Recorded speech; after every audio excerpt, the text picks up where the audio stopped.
تعالى يا ابن آدم إنك ما دعوتني ورجوتني قد غفرت لك على ما كان فيك ولا أبالي يا ابن آدم لو بلغت ذنوبك عنان السماء ثم استغفرتني غفرت لك ولا أبالي يا ابن آدم إنك لا أتيتني بقراب الأرض خطايا ثم لقيتني أن لا تشرك بي شيئا لآتيتك بقرابها مغفرة أو كما قال عليه الصلاة والسلام رواه البخاري ومسلم رواه الترمذي بسند صحيح।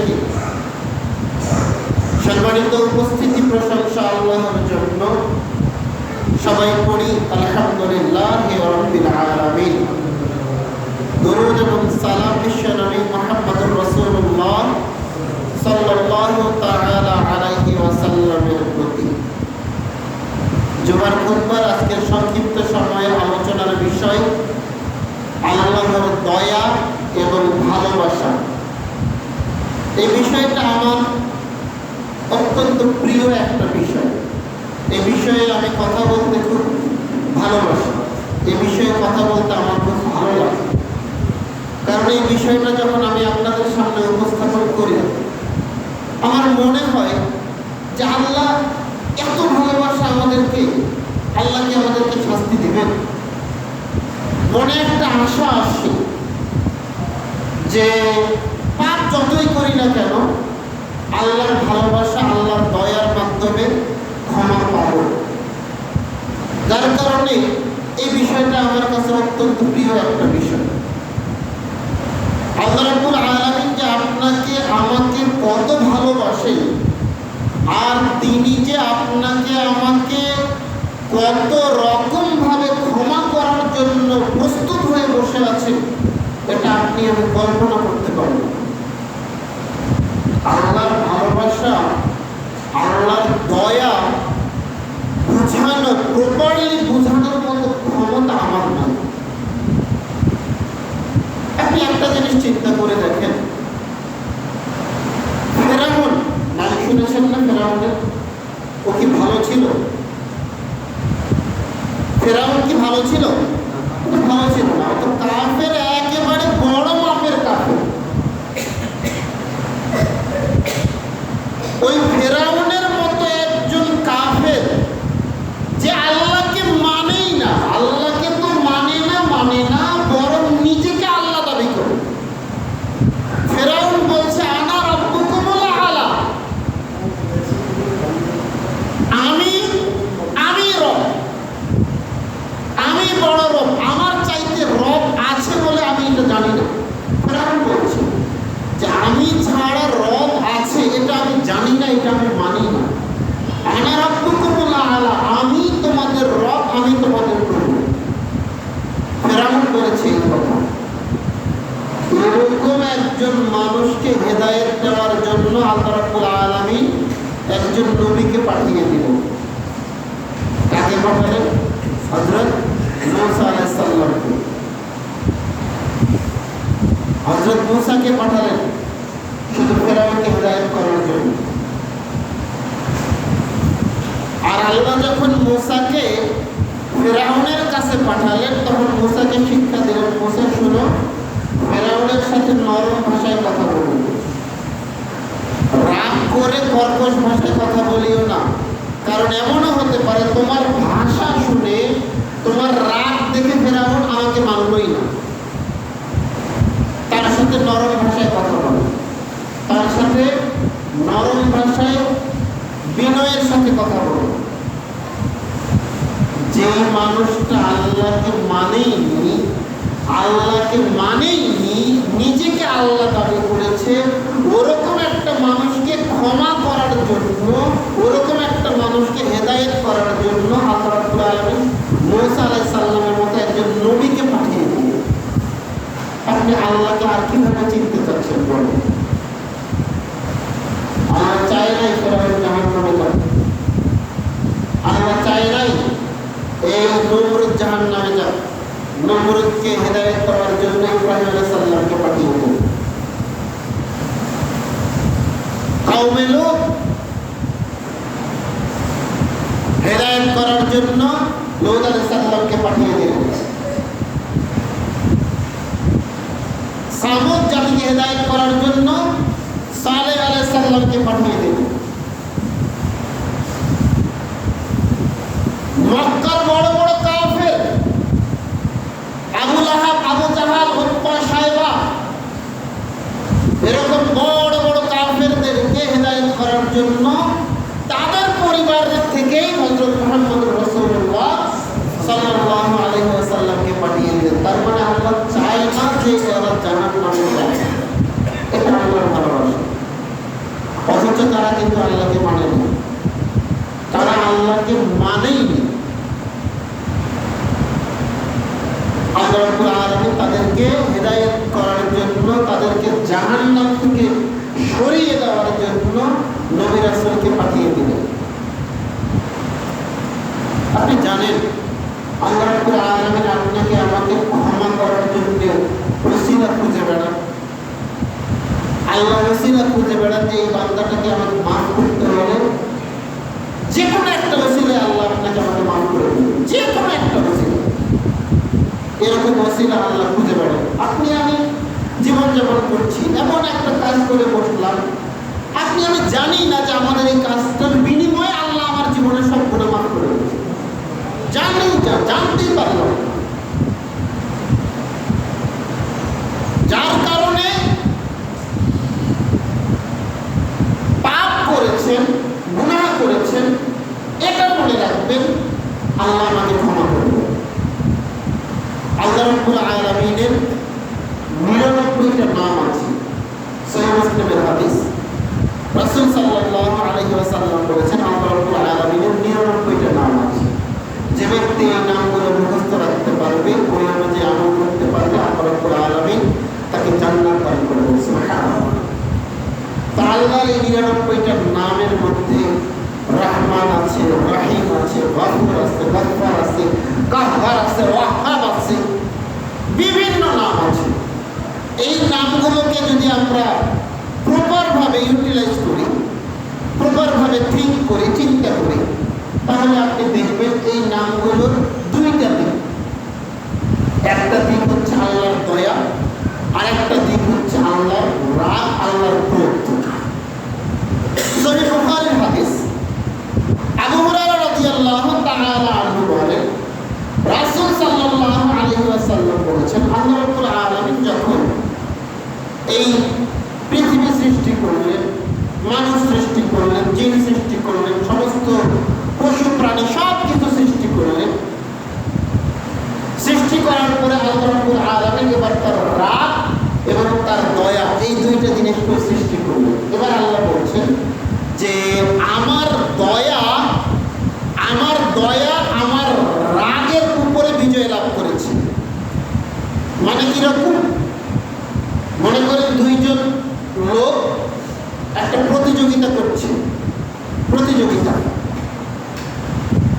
প্রতিযোগিতাটা এরকম যে ওখান থেকে দৌড় শুরু করবো, এখানে দৌড় শেষ হবে, জিতবে তো যে কোনো একজন, তাই না? জিতবে তো যে কোনো একজন। একজন যে দৌড়ে আগে চলে আসবে সেই জয়ী, যে পিছনে থাকবে সে পরাজিত। আল্লাহ রাব্বুল আলামিনের রাগ এবং তার দয়া দুইটাই তার আছে, কিন্তু আল্লাহর দয়াটা বেশি আছে, রাগটা কি আছে? কম আছে। আল্লাহ রাব্বুল আলামিন বলছেন যে আমার দয়া, আমার ভালোবাসা আমার রাগের উপরে বিজয় লাভ করেছে। তার মানে আমার দয়া, আমার ভালোবাসা এটা বেশি বান্দার উপর। আমার দয়া, আমার ভালোবাসা বান্দার উপরে বেশি। আপনি আরো প্রমাণ নেন। রাসূল সাল্লাল্লাহু আলাইহি ওয়াসাল্লাম বলছেন কেউ যদি আল্লাহর দিকে অর্ধহাত এগিয়ে আসে, কেউ যদি আল্লাহর দিকে, আল্লাহর ক্ষমার দিকে একটু এগিয়ে আসে, আল্লাহ তার দিকে বেশি এগিয়ে যায়। কেউ যদি আল্লাহর দিকে হেঁটে হেঁটে আসে, আল্লাহ তার দিকে দৌড়ে দৌড়ে যায়। কেউ যদি আল্লাহর দিকে দৌড়ে দৌড়ে আসে, আল্লাহ রাব্বুল আলামিন তার দিকে বিদ্যুৎ গতিতে ছুটে যায়, তাকে ক্ষমা করার জন্য। এটা হচ্ছে আল্লাহর দয়া, এটা হচ্ছে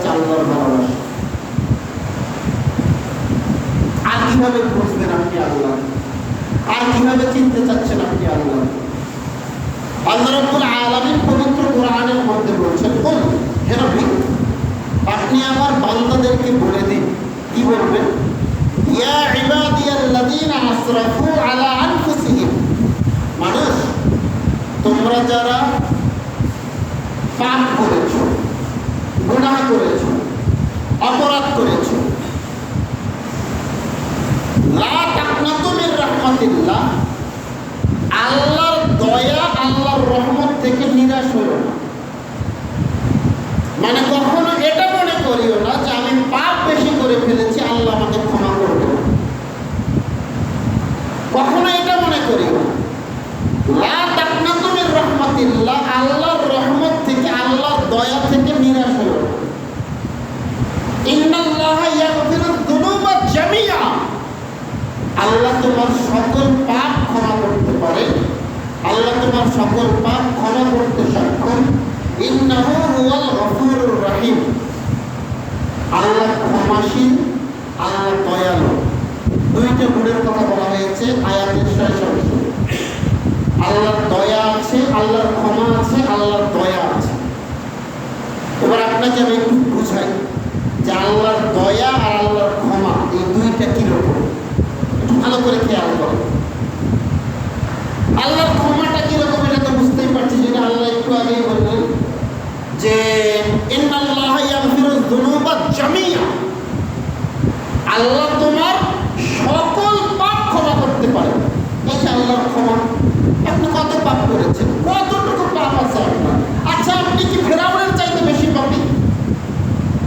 আপনি কি মনে করেন যে আপনি ফেরাউনের চাইতে বেশি গুনাহ করেছেন? তা তো করেন নাই। আল্লাহ যদি ফেরাউনকে হেদায়েত করার জন্য মূসাকে পাঠাতে পারে, যে মূসার দাওয়াতে যদি ফেরাউন আমাকে মেনে নেয়, আমি আল্লাহ ফেরাউনকে মাফ করে দেব, তাই না? মূসার দাওয়াতে যদি ফেরাউন আমাকে মেনে নেয়, আমি আল্লাহ ফেরাউনকে মাফ করে দেব। তো যে আল্লাহ ফেরাউনকে মাফ করার জন্য মূসাকে পাঠাতে পারে, সে আল্লাহ আপনাকে ক্ষমা করবে না? কি মনে হয় করবে না? আপনি আল্লাহকে এত ছোট করে দেখছেন কেন?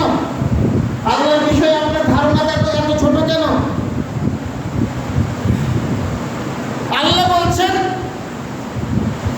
ইন্নাল্লাহা ইয়াগফিরুয যুনুবা জামিআ, আল্লাহ তোমাদের সব পাপ ক্ষমা করে দিতে পারে। কত পাপ করেছেন আপনি? আবু তালেব কে ছিল? আবু তালেব কে? রাসূলের চাচা।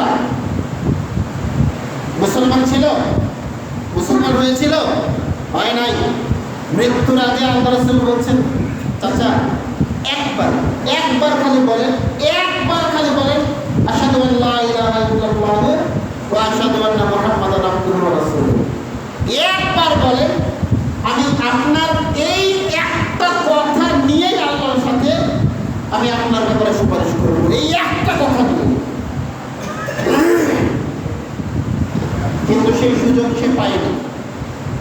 তাহলে এখানে আরেকটা জিনিস বোঝা যাচ্ছে যে সেই দিন যদি আবু তালেব একবার বলতো যে আশহাদু আল্লা ইলাহা ইল্লাল্লাহ ওয়া আন্না মুহাম্মাদান রাসূলুল্লাহ ওয়া আন্না মুহাম্মাদান আবদুহু ওয়া রাসূলুহু, একবার যদি এই কথাটা বলতো, তাহলে ওই একটা কথার বিনিময়ে আল্লাহ আবু তালেবের জীবনের সব গুনাহ মাফ করে দিতেন।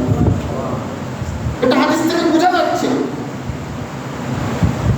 তো ওরকম একজন কাফেরকেও আল্লাহ যদি মাফ করার সামর্থ্য রাখেন, আপনাকে কি আল্লাহ মাফ করবেন না? অবশ্যই করবেন। আচ্ছা, আপনি ওই লোকটার হাদিস আপনাকে আমি একাধিক দিন শুনিয়েছি, যে লোকটা ৯৯ জন মানুষকে হত্যা করেছিল। মনে আছে না হাদিস? ৯৯ জন মানুষকে হত্যা করেছে। যাজকের কাছে গিয়ে বলছে আমার তওবা আছে কিনা, আমি ক্ষমা পাবো কিনা? ও বলছে না, পাবেন না। কারণ ওই যাজক বা ওই আলেম বা ওই পাদ্রী সে আল্লাহকে চিনেই নেই, সে আল্লাহর দয়া সম্পর্কে তার ধারণাই ছিল না। যার কারণে সে বলেছে যে না, আল্লাহ আপনাকে ক্ষমা করবে না, আল্লাহ আপনাকে ক্ষমা করবে না। ওকে হত্যা করে দিয়েছে। এখন হত্যার সংখ্যা হলো ১০০ জন। জিজ্ঞাসা করে, যাকে জিজ্ঞাসা করে আমার তওবা আছে কিনা। একজন বলছেন যে তুমি ওই গ্রামে যাও, সেখানে গেলে হয়তো বা তুমি তওবার রাস্তা খুঁজে পাবে, বা সেখানে গেলে হয়তো বা তোমার পাপ ক্ষমা হবে। ওখানে যেতে যেতে রাস্তায় মৃত্যুবরণ করলো, আল্লাহর কাছে তওবা করার সুযোগটাও সে পায়নি। ওরকম একজন একজন মানুষকে, ওরকম একজন 100 জন মানুষকে হত্যাকারী ব্যক্তিকে আল্লাহ ক্ষমা করার জন্য কৌশল অবলম্বন করলেন। কি কৌশল অবলম্বন করলেন? সে যে গ্রামের দিকে যাচ্ছিল, ওই গ্রামটাকে বললেন তাকরাবি, তুমি একটু এগিয়ে আসো।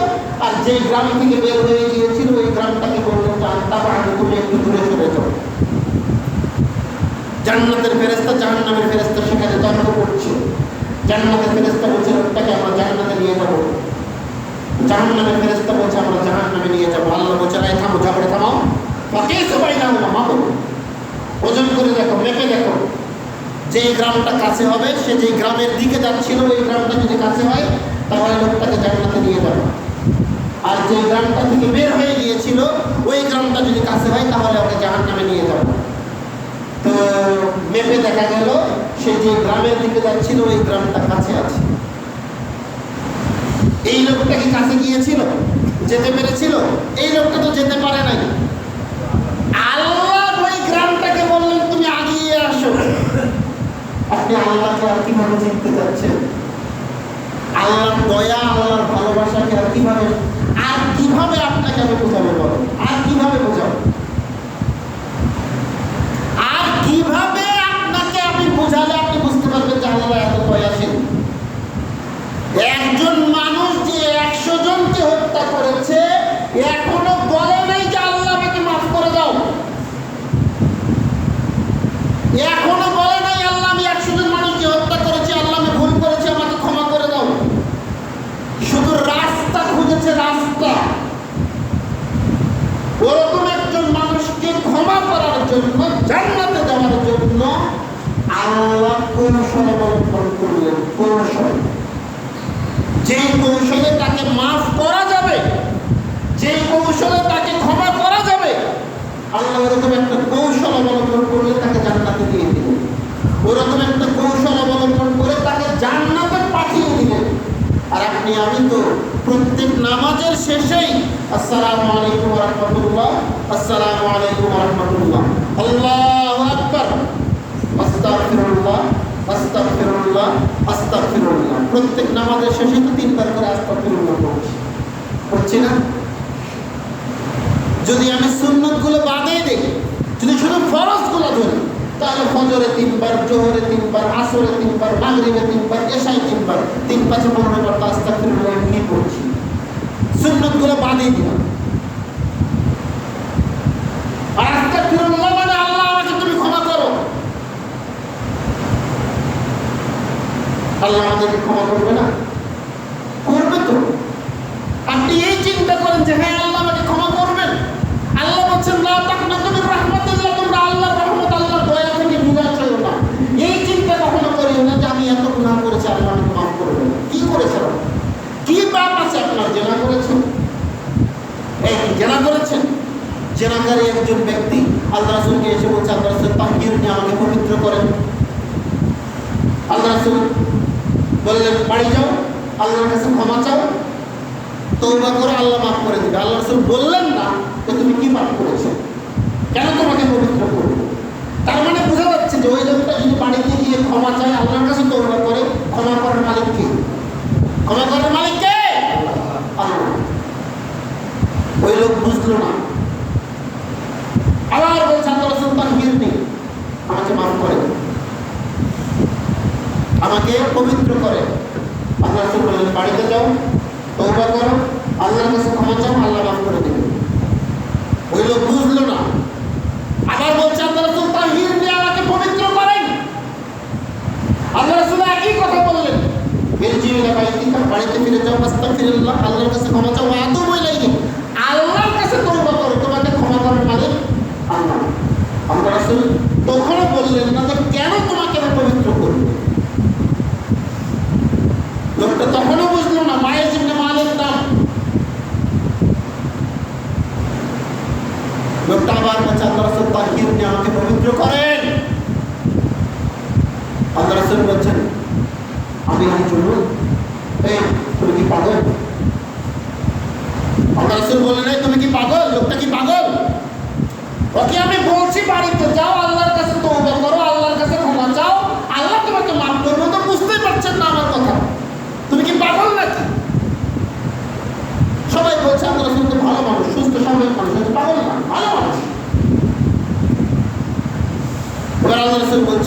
আশারিবাল খাবার, ও কি মদ টদ খাইছে নাকি? হ্যাঁ, মদ খাইছে নাকি? ও আমার কথা বুঝে না কেন? একজন দাঁড়িয়ে ওর মুখের কাছে নাম নিয়ে বন্ধ শুনে বলছে আল্লাহ রাসূল না, তো মদও খাইনি, ভালো আছে। এবার আল্লাহ রাসূল বলছেন কি ব্যাপার আজানাইতা, তুমি কি জেনা করেছো? হ্যাঁ আমি জেনা করেছি। এতক্ষণ পরে এসে বলছেন আমি জেনা করেছি। আল্লাহ রাসূল তো প্রথমেই বুঝতে পেরেছে যে ও জেনা করেছে, দেখেও আমার কাছে এসেছে পবিত্র হওয়ার জন্য। আল্লাহ রাসূলকে প্রকাশ করতে চাইলেন না মানুষের সামনে, কারণ তুমি কত পাপ করেছো। আল্লাহ নিজেই বলেছেন লা তাকনাতু মির রাহমাতিল্লাহ, আল্লাহর রহমত থেকে নিরাশ হয়েও না, আল্লাহ সব পাপ ক্ষমা করতে পারে। তুমি বাড়িতে যাও, ক্ষমা চাও, আল্লাহ ক্ষমা করে দিবে। আল্লাহ রাসূল প্রকাশ করতে চাইলেন না, তাকে বাঁচানোর চেষ্টা করলেন, কিন্তু লোকটা বুঝলো না। 3 বার বললেন বাড়িতে ফিরে যাও। 4বার কি বললেন, তুমি কি পাগল? 5বার বললেন তুমি কি মন্ত্র খাইছো না? তখনও তিনি মানুষের সামনে প্রকাশ করলেন না। 6 বারের বেলায়, 5বারের বেলায় তিনি বলছেন আজানাইতা, তুমি কি জেনা করেছো? তখনটা বলছে হ্যাঁ আমি জেনা করেছি। এবার আর কিছু তো করার নেই, মানুষের সামনে প্রকাশ হয়ে গেছে। মানুষের সামনে প্রকাশ হয়ে গেছে সে জেনা করেছে। আর জেনার শাস্তি কি? বুক পর্যন্ত মাটিতে পুঁতে পাথর মেরে মেরে হত্যা করতে হবে, তাকে তাই করা হবে।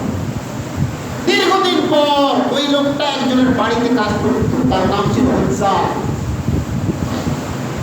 দীর্ঘদিন পর হুজ্জালের সাথে আল্লাহ রাসূলের দেখা। আল্লাহ রাসূল বলছেন হুজ্জাল, আহা তুমি যদি মায়েজ ইবনে মালিককে আমার কাছে না পাঠাতা, বাড়িতেই তুমি যদি তাকে তওবা করাইতা, আল্লাহর কাছে ক্ষমা চাইতা, আল্লাহ তাকে ওখানেই মাফ করে দিত। আমার কাছে কেন যে তুমি পাঠাইলা? বাধ্য হয়ে আমাকে তাকে রজম করতে হবে, হত্যা করে দিতে হবে। আহা তুমি যদি ওই মায়েজ ইবনে মালিককে বাড়িতেই তওবা করাইতা কত না ভালো হতো। তাই আপনাকে আমি এখানে এটা বোঝাতে চাচ্ছি যে আপনি কি পাপ করেছেন, জেনা করেছেন। দেখেন জেনাকারী ব্যক্তিকে আল্লাহ তো কি বলবেন, বাড়িতে যাও, ক্ষমা চাও, আল্লাহ মাফ করে দেবেন।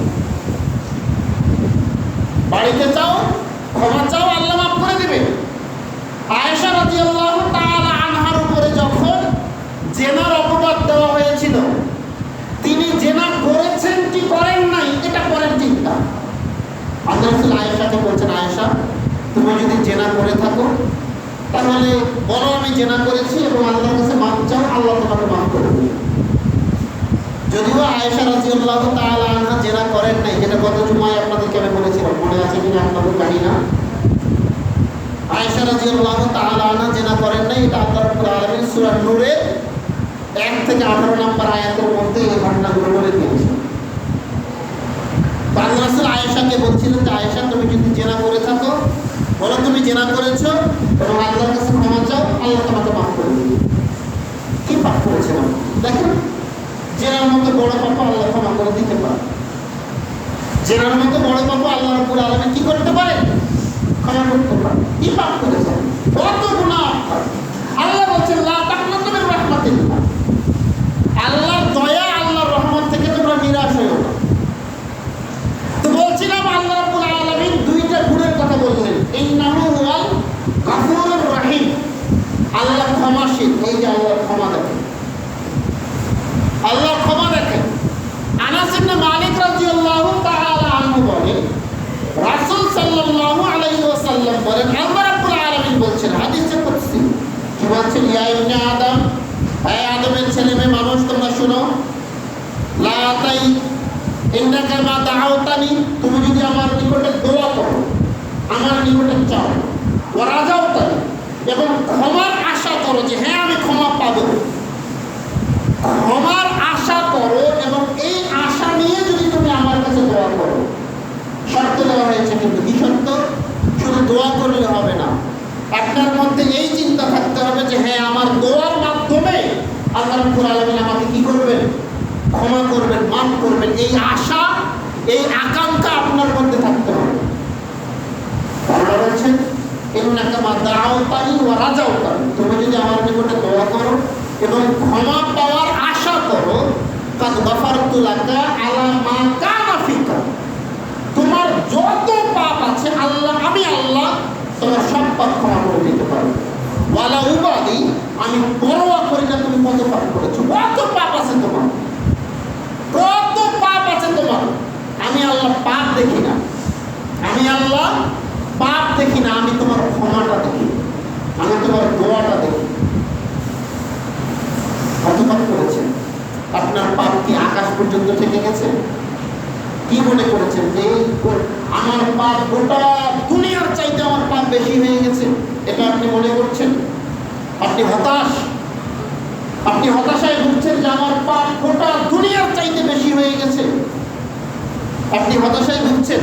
দেখেন কি বলছেন, আল্লাহ বলছেন ইয়া ইবনে আদম লাউ বালাগাত যুনুবুকা আনানাস সামা, তোমার পাপ যদি ওই আকাশ পর্যন্ত থেকে যায়, গোটা দুনিয়াটা তোমার পাপ দিয়ে ভর্তি হয়ে গেছে, খালি পাপ আর পাপ, খালি গুনাহ আর গুনাহ।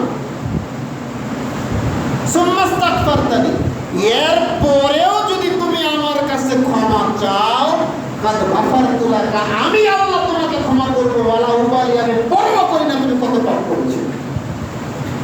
এবার বলেন আল্লাহকে আর কিভাবে চিনাবো আপনাকে? আমি এখনো হতাশা লাগছে, এখনো মনে হচ্ছে যে আমি ক্ষমা পাবো না, এখনো হতাশায় ভুগছেন, এখনো হতাশ আপনি। এবার বলেন, আল্লাহ বলছেন ইয়া ইবনে আদম, তুমি যদি কিয়ামতের মাঠে লাতাইতানি বিকুরাবিল আরদি খাতায়া, দুনিয়া সমপরিমাণ পাপ নিয়ে আমার সামনে উপস্থিত হয়েছে, দুনিয়াতে ক্ষমা চাইতে পারো নাই। আগের যে দুইটা কথা বললাম ওগুলোতে আপনি ক্ষমা চেয়েছেন, দেখে আল্লাহ আপনাকে ক্ষমা করে দিয়েছেন। কিন্তু আপনি পাপ করেছেন, এত বেশি পাপ করেছেন, ক্ষমা চাওয়ার সময় আপনি পান নাই। আপনি আল্লাহকে বলতে পারেন নাই যে আল্লাহ আমাকে মাফ করো, আল্লাহ আমাকে ক্ষমা করো, এই কথাটা আপনি বলেনই নাই, আপনি বলে গেছেন। আগের যে দুইটা কথা বললাম ওখানে তো আপনি আল্লাহর কাছে ক্ষমা চেয়েছেন বলে আল্লাহ আপনাকে মাফ করবে, তাই না?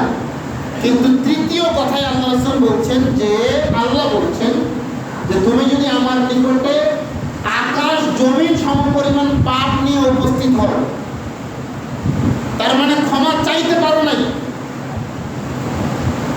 এরপরে ওই পাপ নিয়ে যদি তুমি আমার কাছে ক্ষমা আমার নিকটে উপস্থিত হও, শুধু তোমার এখানে যদি শিরিক না থাকে, কি না থাকে, শিরিক না থাকে, লাতাইতুকা বিকুরাবিহা মাগফিরাত, তুমি যতগুলো পাপ নিয়ে আমার কাছে আসবে আমি ততগুলো ক্ষমা নিয়ে তোমার কাছে চলে যাবো। সুবহানাল্লাহ। তার মানে আপনি যদি দুনিয়াতে পাপ করতে করতে যদি ক্ষমা চাওয়ার সুযোগও না পান, ওই পাপ নিয়ে যদি আপনি আল্লাহর দরবারে উপস্থিত হন, শুধু যদি কি না থাকে, শিরক না থাকে, এক কথায় আপনি যদি মুসলমান হন, কি হন, যদি আপনি মুসলমান হন, আপনার যদি শিরকের গুনাহ না থাকে, এই সব পাপ কিয়ামতের মাঠে আল্লাহ আপনাকে ক্ষমা করে দিবেন। সুবহানাল্লাহ। আর কি হতাশা হওয়ার কথা আছে? হতাশা হবেন না। আল্লাহ ইন্নাহু হুয়াল গফুরুর রহিম, আল্লাহ হচ্ছেন ক্ষমাশীল এবং দয়ালু। এগুলো তো ক্ষমা বোঝানো। এবার দয়াটা কিরকম? আল্লাহ রাব্বুল আলামিন পবিত্র কোরআনের মধ্যে বলছেন, যে ব্যক্তি আল্লাহর নিকটে ক্ষমা চায় এবং সৎ আমল করে, শুধু ক্ষমা চাইল, ক্ষমা চাওয়ার পরে যে আল্লাহ আমি গুনাহ করেছি, আমি এতদিন জেনা করেছি, আর করবো না, ছেড়ে দিলাম, বা এতদিন নামাজ পড়ি নাই, আজকে থেকে নামাজ ধরলাম, আর কখনো নামাজ ছাড়বো না, বা এতদিন সিগারেট খেতাম, মদ খেতাম, গাঁজা খেতাম, ইয়াবা খেতাম, বিভিন্ন মাদকদ্রব্য সেবন করতাম, আল্লাহ আজকে থেকে আর এগুলো করবো না, ছেড়ে দিলাম। এতদিন বেপরদায় চলাফেরা করতাম, তোমার আদেশ মানি নাই, তোমার রাসূলের আদেশ মানি নাই, আজকে থেকে পর্দার সাথে চলাফেরা করবো, আজকে থেকে বেপরদায় চলা ছেড়ে দিলাম। এই যে এগুলোই তো তওবা, তাই না? এই যে আপনি যখন এরকম তওবা করবেন এবং সৎ কাজ করবেন, ভালো কাজ করবেন, আল্লাহ এবার কি করবেন জানেন? এতদিন এই যে গুনাহগুলো আপনি করেছেন, এই সব গুনাহগুলোকে আল্লাহ নেকি দিয়ে পূর্ণ করে দিবেন। সুবহানাল্লাহ। তার মানে আগে আগের হাদিসটা যদি আমরা দেখি যে আল্লাহ রাসূল কি বললেন যে তোমার পাপ যদি গোটা দুনিয়া সমপরিমাণ হয়, তা আপনার পাপ যদি দুনিয়া সমপরিমাণ যদি পাপ হয়, এই দুনিয়া সমপরিমাণ পাপকে আল্লাহ নেকি দিয়ে পূর্ণ করে দিবেন। তার মানে আপনার এই পাপগুলো সব এখন কি হয়ে যাবে? নেকি হয়ে যাবে, ভালো হয়ে যাবে। এটা হচ্ছে আল্লাহর দয়া, এটা হচ্ছে আল্লাহর দয়া। ইন্নাহু হুয়াল গফুরুর রহিম, আল্লাহ ক্ষমাশীল এবং দয়ালু। আল্লাহ শুধু ক্ষমা করেন না, আল্লাহ দয়াও করেন। আপনি প্রত্যেক নামাজে কি পড়েন বলেন তো? যে সূরাটা না পড়লে আপনার নামাজই হবে না, সেটা কি? সূরা ফাতিহা। আল্লাহ বলছেন আপনি পড়েন, কি পড়েন? আলহামদুলিল্লাহি রাব্বিল আলামিন, সকল প্রশংসা আল্লাহর, যিনি সারা বিশ্বের প্রতিপালক। আপনি বলছেন আর রহমানুর রহিম, তিনি পরম দয়ালু। আপনি যে বললেন যে তিনি পরম দয়ালু, আপনি কি জানেন এটার মানে কি? এটার মানে তো এটাই যে তিনি পরম দয়ালু। তার মানে আমার যত পাপ আছে, আমি যতই গুনাহ করি না কেন, আমি যদি একবার বলি আল্লাহ আমাকে মাফ করে দাও, তিনি আমাকে মাফ করে দেবেন। এটার মানে এটাই। আপনি বলছেন আর রহমানুর রহিম, আল্লাহ তো এই জায়গায় অন্য কথাও বলতে পারতেন। আলহামদুলিল্লাহি রাব্বিল আলামিন আর রহমানুর রহিম, এই জায়গায় তিনি তার আরো তো নাম আছে, আজিজুন আছে, জব্বার আছে, কাহ্হার আছে, এরকম অনেক নাম আছে আল্লাহ। আল্লাহ তো এখানে ওই নামগুলো ব্যবহার করতে পারতেন, আল্লাহ কেন করেন না? কারণ আল্লাহ আপনাকে এটা বোঝাতে চাচ্ছে, বান্দা তুমি প্রত্যেক নামাজে এটা চিন্তা করেই নামাজ পড়ো যে আল্লাহ অনেক দয়া, আল্লাহ দয়ালু, পরম দয়াশীল। এই নামাজের মাধ্যমে আল্লাহ আমাকে ক্ষমা করে দিতে পারেন। আপনি যে কোনো কাজের শুরুতে কি পড়েন? বিসমিল্লাহির রহমানির রহিম পড়েন না? যে কোনো কাজের শুরুতে বিসমিল্লাহির রহমানির রহিম। আচ্ছা, অর্থ কি? আমি আল্লাহর নামে শুরু করছি, যে আল্লাহ পরম দয়ালু। তার মানে আপনি যখন এই কাজ করতে যাচ্ছেন, ভুল তো মানুষেরই হয়, আমার ভুল হলেও রহমানুর রহিম আল্লাহ হচ্ছেন দয়ালু, তিনি আমাকে মাফ করবেন।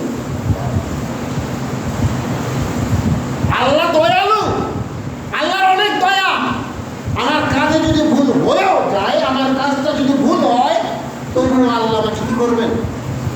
মাফ করবেন। আল্লাহকে আর কিভাবে চিনবেন বলেন? আর কিভাবে আল্লাহকে আপনাকে চিনা বলেন?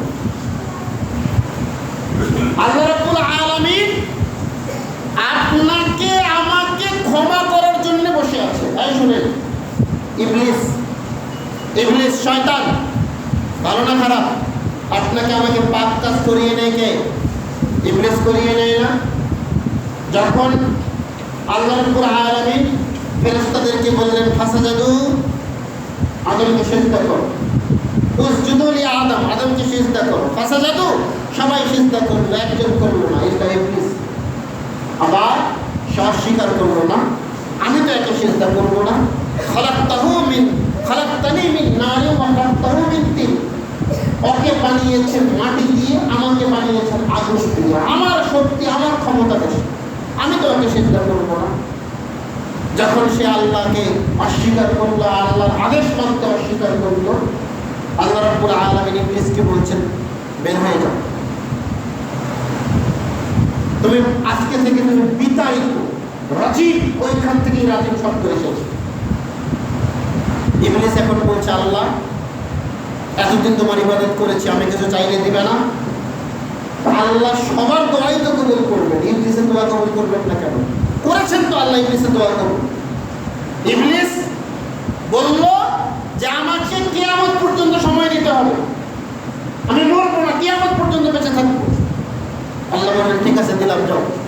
ওই যে আল্লাহ ইবলিসের দোয়া কবুল করেছেন, তো আল্লাহ ইবলিসের দোয়া কবুল করলে আপনার দোয়া কবুল করবে না? কি মনে করেছেন আপনি? আপনি বুঝতে পারেননি আমার কথা? আল্লাহ ইবলিসের দোয়া যদি কবুল করে, আল্লাহ আপনার দোয়া কবুল করবে না? এত হতাশ হয়ে আছেন কেন আপনি? এত হতাশা কেন আপনার? আপনি আল্লাহকে এত ছোট করে দেখছেন কেন? আল্লাহ বলেন ঠিক আছে, যাও, তোমাকে আমি সুযোগ দিয়ে দিলাম কিয়ামত পর্যন্ত।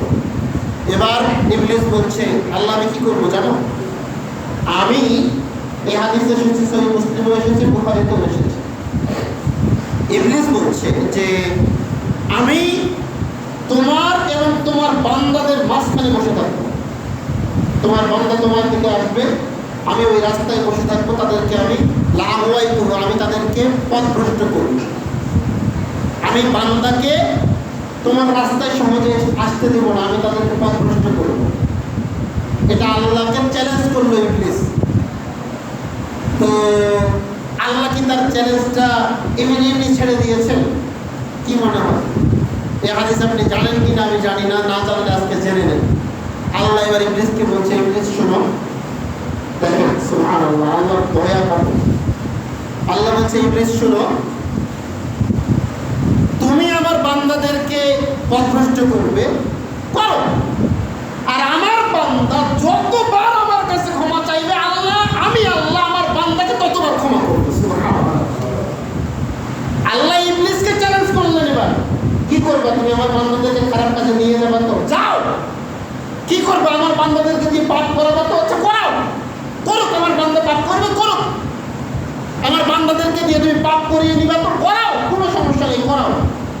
ওই বান্দা যখনই আমাকে বলবে যে আল্লাহ আমি গুনাহ করেছি, আমি পাপ করেছি, আমি অপরাধ করেছি, যতবার সে আমাকে এই কথা বলবে, আমি আল্লাহ ততবার তাকে মাফ করে দেবো। সুবহানাল্লাহ। বলেন আল্লাহকে আর কিভাবে চিনবেন আপনি?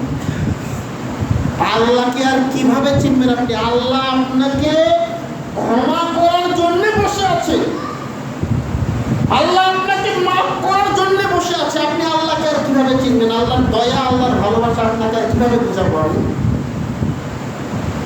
আল্লাহ ইবলিসকে বলছে, তুমি যতবার ওদেরকে তুমি খারাপ কাজে নিয়ে যাবো, যাও।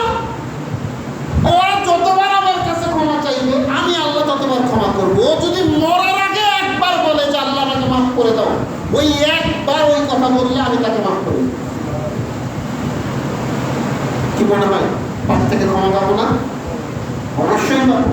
লা তাকনাতু, আল্লাহ বলছেন, আদেশ করছেন আল্লাহ, লা তাকনাতু, তোমরা নিরাশ হবে না, নিরাশ হবে না। কি পাপ করেছো? কত পাপ করেছো তুমি? কত পাপ করেছো তুমি? যদি আকাশ জমিন সম পরিমাণ পাপ নিয়ে আমার সামনে হাজির হও, আমি আল্লাহ তোমাকে মাফ করব। এটা আল্লাহর দয়া, এটা আল্লাহর ক্ষমতা। আল্লাহ এই দয়া দিয়েই, এই দয়া নিয়েই আল্লাহ বসে আছেন, এবং আল্লাহ এটাই বলছেন যে আমার রাগ, আমার দয়া, আমার দয়া আমার রাগকে পরাজিত করে ফেলেছে। তার মানে আমার দয়াটা বেশি। সম্মানিত উপস্থিতি, এই বিষয়গুলো আপনাকে আমাকে বুঝতে হবে, সেই অনুযায়ী আমল করতে হবে। আল্লাহ রাব্বুল আলামিন বোঝার তৌফিক দান করুন। আল্লাহুম্মা আমিন।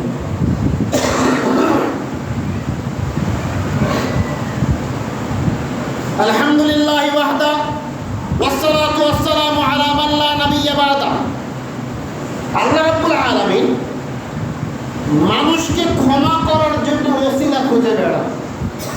আল্লাহ মানুষকে ক্ষমা করার জন্য কি খুঁজেন? ওসিলা খুঁজেন, কারণ খুঁজেন। এই একটা কারণ হলেও আমি তাকে মাফ করব। প্রমাণ আবু হুরায়রা রাদিয়াল্লাহু তাআলা আনহু বলেন, রাসূল সাল্লাল্লাহু আলাইহি ওয়াসাল্লাম বলেছেন, গাফারাল্লাহু বিইমরাতিন মুমিসাতিন, আল্লাহ একটা পতিতালয়ের বেশ্যা মহিলাকে ক্ষমা করে দিলেন। পতিতালয়ের মহিলা যে জেনা ব্যভিচার শুধু করে না, ওই জেনা ব্যভিচার দিয়েই সে জীবনযাপন করে। ও কি কম বড় পাপী? ও কি পাপ অল্প মনে করেছেন? বিশাল বড় পাপী।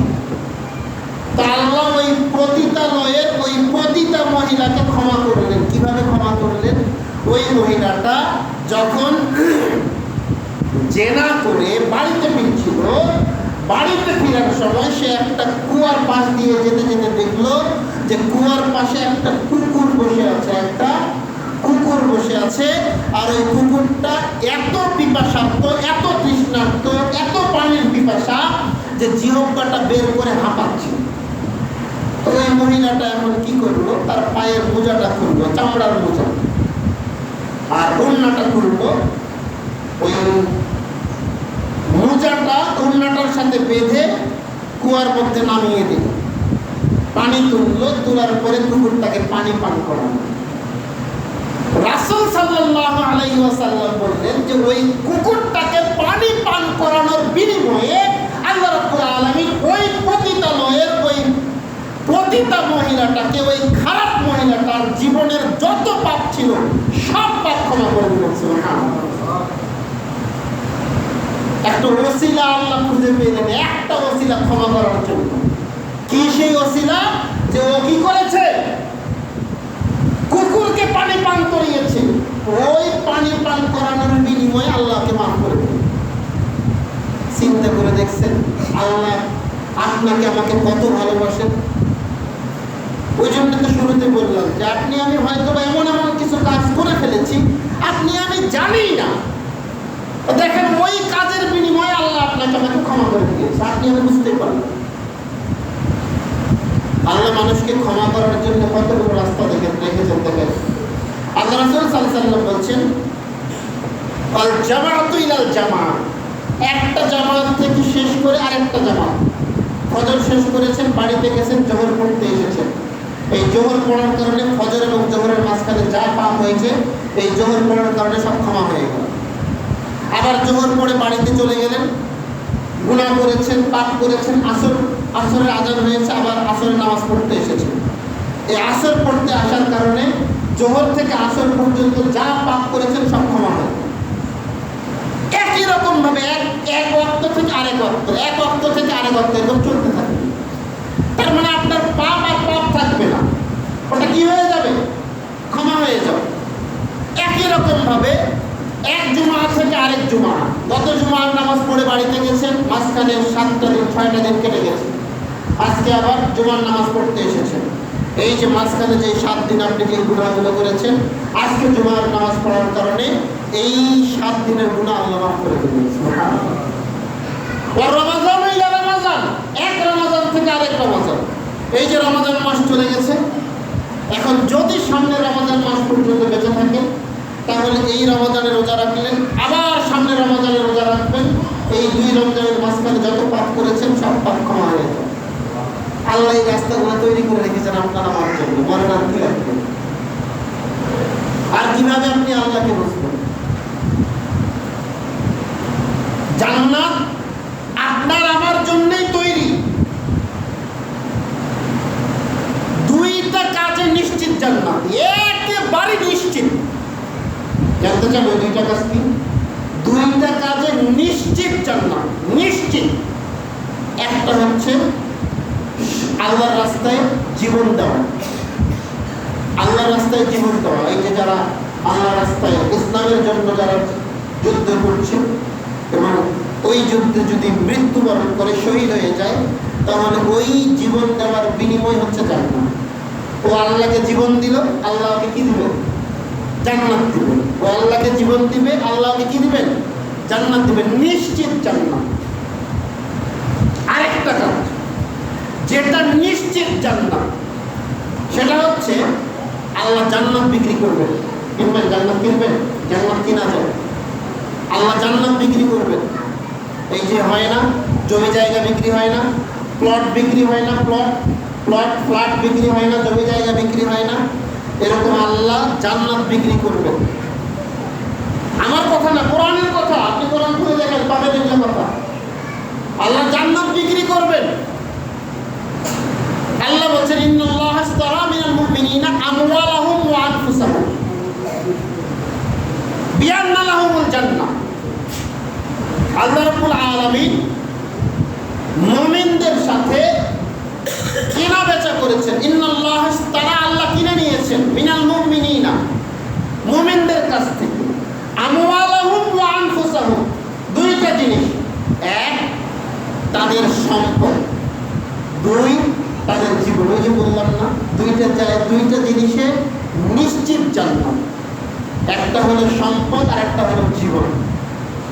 বিআন্না লাহুমুল জান্নাহ, এই 2টা জিনিসের বিনিময়ে আল্লাহ তাদেরকে জান্নাত দান করবেন। তো একটা কি বললাম, ওই যে জীবন দেওয়া, আপনি আল্লাহ রাস্তায় জীবন দিবেন, আল্লাহ আপনাকে কি দিবেন? জান্নাত দিবেন। আরেকটা হচ্ছে ওই যে বললাম আল্লাহ জান্নাত বিক্রি করছেন প্লট আকারে। প্লট আকারে আল্লাহ জান্নাত বিক্রি করছেন।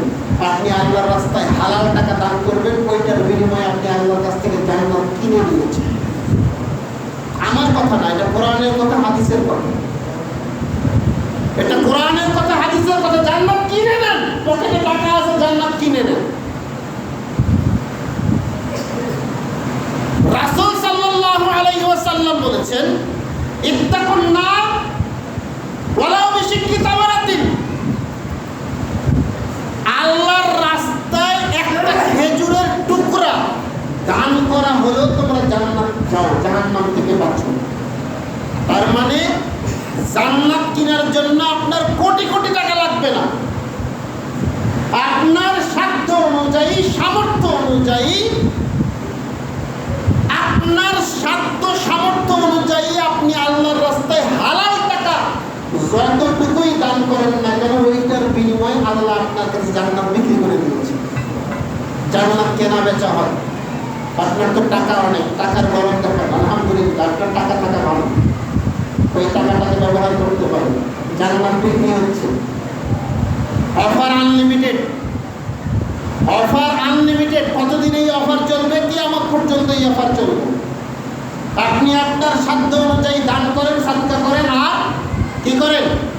জান্নাত কিনে নেন, জান্নাত বিক্রি হয়, নিশ্চিত জান্নাত। আল্লাহ রাসূল বলেছেন, সাদাকাতু বুরহান, দান সাদকা হচ্ছে দলিল। এই দলিল দিয়ে আপনি আল্লাহকে দেখাতে পারবেন, আল্লাহ দান করেছিলাম দুনিয়াতে, এই দলিল আছে আমার কাছে, জান্নাত আমি যাব। জান্নাত কিনে নেন। আল্লাহ যে আপনাকে কত ভালোবাসেন তার আরেকটা প্রমাণ আপনি দেন। এই যে অনেকে গাছ লাগান না, গাছ, আপনার গাছ থেকে পশু প্রাণী ফল খাচ্ছে, ওটাও আল্লাহ সাদকা হিসেবে কবুল করে দিচ্ছে। শুধু তাই না, ওই এলাকার ছেলেরা আপনার গাছ থেকে ফল চুরি করেছে, করে না? ছোট ছোট বাচ্চারা আসে না, ওরা ওই কাজগুলো করে না। তো ওই যে ওরা চুরি করে খেলো, ওদের চুরিটাকে আল্লাহ আপনার জন্য সাদকা হিসেবে কবুল করবে। অথচ ওরা কিন্তু চুরি করে খেয়েছে, আর আল্লাহ তবুও ওটাকে আপনার জন্য কি হিসেবে নেবে? সাদকা হিসেবে নেবে। শুধু তাই না, আপনার গাছের ফল আপনি নিজে খাচ্ছেন, আপনার গাছের ফল আপনি নিজে খাচ্ছেন, মানুষকে দেন নাই, আপনি নিজে খাচ্ছেন, আল্লাহ ওটাকেও সাদকা হিসেবে কবুল করে দিচ্ছে। বলেন আল্লাহকে আর কিভাবে চিনবেন আপনি? আর কিভাবে আল্লাহকে আপনাকে চিনান? আপনাকে আমি বুঝাতে চাচ্ছিলাম যে আল্লাহ রাব্বুল আলামিন আপনাকে আমাকে ক্ষমা করার জন্য বসে আছেন। আল্লাহ দয়ালু, আল্লাহর অনেক দয়া। ইন্নাহু হুয়াল গফুরুর রহিম। আপনি আল্লাহকে কখনো ছোট করে দেখিয়ে নিজের পাপের জন্য কখনো হতাশ হবেন না। কখনো হতাশ হবেন না যে আল্লাহ আমাকে মাফ করবে না, আমি এত গুনাহ করেছি, আল্লাহ আমাকে ক্ষমা করবে না, এই চিন্তা কখনো করিয়ে নিন। বরং এটা মনে করবেন যে আল্লাহ আপনাকে আমাকে মাফ করবেন, আল্লাহ আপনাকে আমাকে ক্ষমা করবেন, কারণ আল্লাহ দয়ালু, আল্লাহ ক্ষমাশীল। আল্লাহ রাসূল সাল্লাল্লাহু আলাইহি ওয়াসাল্লাম বলেছেন, ইন্নাল ইসলামা ইয়াজুফু মা ক্বাবলাহু। একজন মানুষ যখন ইসলাম গ্রহণ করে, ওই ইসলাম গ্রহণ করার কারণে আল্লাহ রাব্বুল আলামিন তার জীবনের পূর্বের সব গুনাহ মাফ করে দেন। একজন লোক আল্লাহ রাসূলকে এসে বলছে, আল্লাহ রাসূল আপনার হাতটা আমাকে দেন, বাড়িয়ে দেন, আমি আপনার কাছে বায়াত করব, আমি মুসলমান হব। আল্লাহ রাসূল যখন হাত বাড়িয়ে দিয়েছেন, ওই লোকটা এবার হাত টেনে নিয়েছে। আল্লাহ রাসূল বলছেন, এই কি ব্যাপার, তুমি হাত টেনে নিলে কেন, কি সমস্যা? তো ওই লোক এখন বলছে যে আমার একটা শর্ত আছে। যে কি শর্ত? এই যে আমি এতদিন যে কাফের হয়েছিলাম, বিধর্মী হয়েছিলাম, আমি তো অনেক গুনাহ করেছি, আমার এই গুনাহগুলো কি হবে? তখন আল্লাহ রাসূল বলছেন, ওর নাম ছিল হুমায়ুন। হুমায়ুন, তুমি কি এটা জানো না যে একজন মানুষ যখন ইসলাম গ্রহণ করে, আল্লাহ তার জীবনের পূর্বের সব গুনাহ মাফ করে দেন? যখনই আল্লাহ রাসূল এই কথা বলেছে, তখন সে আল্লাহ রাসূলের হাত চিপে ধরে বলছে, আশহাদু আল্লা ইলাহা ইল্লাল্লাহু ওয়া আশহাদু আন্না মুহাম্মাদান আবদুহু ওয়া রাসূলুহু। ইসলাম গ্রহণ করে। আল্লাহ রাসূল বলছেন যে একজন মানুষ যখন ইসলাম গ্রহণ করে, আল্লাহ রাব্বুল আলামিন তার জীবনের পূর্বের সব গুনাহ মাফ করে দেন। একই রকম ভাবে একজন মানুষ যখন তওবা করে,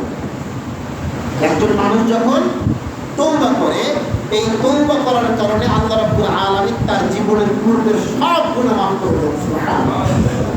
আসুন আমরা এই আয়াতগুলোকে, এই হাদিসগুলোকে বুঝি, আমাদের জীবনে বাস্তবায়ন করি। আপনি এটা মনে রাখবেন, শয়তান কিন্তু আল্লাহর সাথে চ্যালেঞ্জ করে এসেছে যে আপনাকে দিয়ে খারাপ কাজ করাবো। আর আল্লাহ আবার শয়তানকে পাল্টা বলেছেন যে তুমি যতবার ওদেরকে দিয়ে পাপ করাবে, ওরা যদি আমার কাছে ক্ষমা চায়, আমি আল্লাহ ততবার তাদেরকে মাফ করব। সুতরাং কখনো হতাশ হবেন না, কখনো নিরাশ হবেন না। যে কোনো গুনাহ, যে কোনো পাপ আপনার দ্বারা হোক, আপনি আল্লাহর কাছে ক্ষমা চাইবেন, আল্লাহ আপনাকে ক্ষমা করবেন। কখনো হতাশ হবেন না, কখনো নিরাশ হবেন না। আল্লাহ সবার দোয়া কবুল করেন।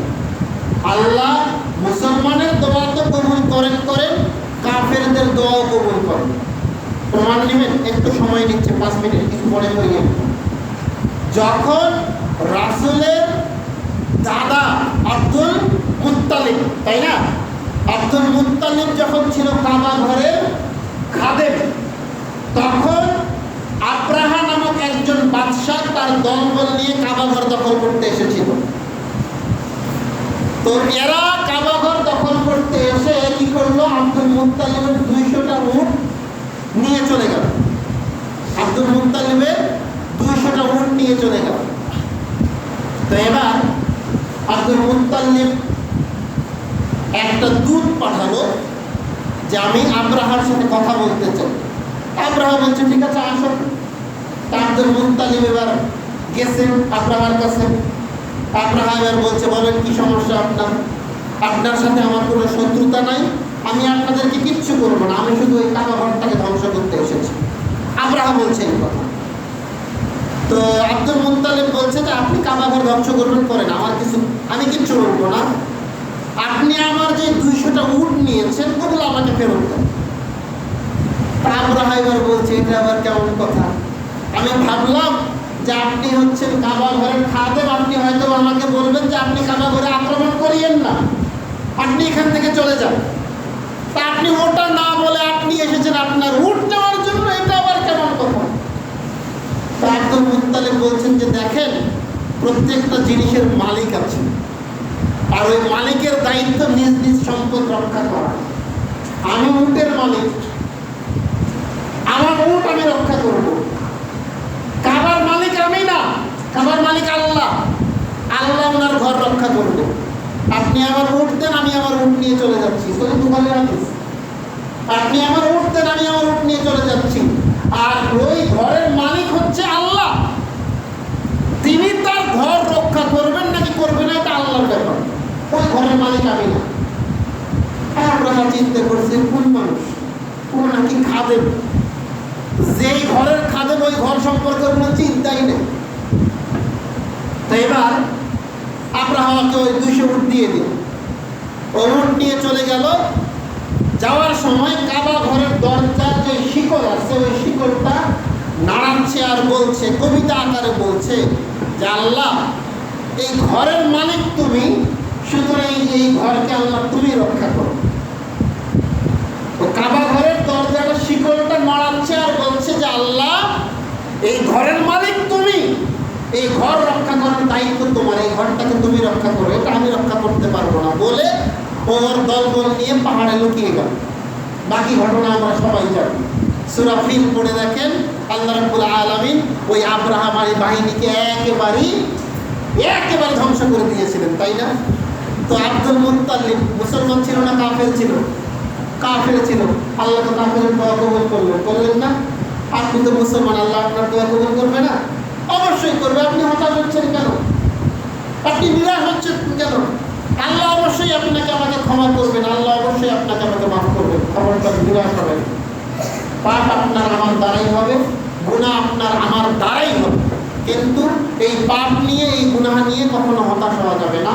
বরং আল্লাহর কাছে মাফ চাইতে হবে, আল্লাহর কাছে ক্ষমা চাইতে হবে, এবং এই আশা করতে হবে যে হ্যাঁ, আল্লাহ আমাকে মাফ অবশ্যই করবো। দিন রাত সব সময় মুখের মধ্যে জরুরিভাবে আস্তাগফিরুল্লাহ, এই কথাটা অবশ্যই রাখবেন, আস্তাগফিরুল্লাহ। যদি বাংলায় বলতে চান বলতে পারেন, আল্লাহ তুমি আমাকে মাফ করে দাও, আল্লাহ আমি গুনাহ করেছি। এই কথাটা আল্লাহকে বললেই আল্লাহ খুশি, এই কথাটা আল্লাহকে বললেই আল্লাহ খুশি। আল্লাহ রাব্বুল আলামিন এই বিষয়গুলো বোঝার তৌফিক দান করুন। আল্লাহুম্মা আমিন। সম্মানিত উপস্থিতি, আসুন আমরা বেশি বেশি করে তওবা করি, বেশি বেশি করে ইস্তেগফার করি, আমরা বেশি বেশি করে আল্লাহর কাছে ক্ষমা চাই। আল্লাহ রাব্বুল আলামিন আপনাকে আমাকে মাফ করুন, আল্লাহ রাব্বুল আলামিন আপনাকে আমাকে ক্ষমা করুন। আল্লাহুম্মা আমিন। আরেকটা কথা আপনাদেরকে আমি বলে দিচ্ছি, যদিও এটা আমি বলবো যে আমারই ভুল, যে আমি জুমার খুতবাতে সময়টা একটু বেশি নিয়ে ফেলি। আসলে বিষয়ভিত্তিক যখন আলোচনা করি এবং ওই বিষয়টা যখন শেষ করার চেষ্টা করি তখন একটু সময় বেশি লেগেছে। তো অনেকে অনেক রকমের মন্তব্য করেছেন বা করেছেন যে এটা হানাফির নিয়মে চলে যাচ্ছে। আসলে হানাফির নিয়ম বলতে আপনারা কোনটা বোঝাচ্ছেন আমি বুঝতে পারছি না। আপনারা যদি মনে করেন যে দেড়টায় নামাজ পড়া মানে হানাফির নিয়ম, তাহলে আমি মনে করি এটা আপনার জানার ভুল। আর আমরা তো এমন না যে প্রতিদিন দেড়টায় নামাজ পড়ছি, তাই তো? মাঝে মধ্যে এরকম হয়ে যায় সময়ের কারণে। হ্যাঁ, যদি আপনি নামাজের ওয়াক্ত হিসাব করেন তাহলে আমাদের এখন ওয়াক্ত শুরু হয়, আজকে যেমন ওয়াক্ত শুরু হয়েছে জোহরের 12:10। হ্যাঁ, তো আউয়াল ওয়াক্তে নামাজ পড়াটা সবচাইতে উত্তম। তা আপনি যদি আউয়াল ওয়াক্ত ধরতে চান তাহলে আপনাকে 12টা সাড়ে 12টার মধ্যে নামাজ শেষ করতে হবে। আমরা তো এটা করি না, আমরা মধ্যম ওয়াক্তটাকেই বেশি প্রাধান্য দিয়ে ফেলি। তো যাই হোক, আমি চেষ্টা করব যে সময়টা একটু যেন কম করে ব্যবহার করতে পারি। যদি 2-1 দিন পার হয়ে যায় আপনারা কেউ এটাকে অন্য মাইন্ডে নেবেন না, বরং এটাকে দিনের জন্যই মনে করবেন যে দিনের দিন শেখার জন্য এটা আমাদের দরকার আছে। আপনাদেরকে শেখানোর জন্যই আমি এই সময়টা ব্যবহার করি, নিজের কোনো স্বার্থের জন্য না। আল্লাহ রাব্বুল আলামিন সবাইকে বোঝার তৌফিক দান করুন। আল্লাহুম্মা আমিন। সুবহানাকা আল্লাহুম্মা বিহামদিকা আশহাদু আল্লা ইলাহা ইল্লা আনতা আস্তাগফিরুকা ওয়া আতুবু ইলাইক।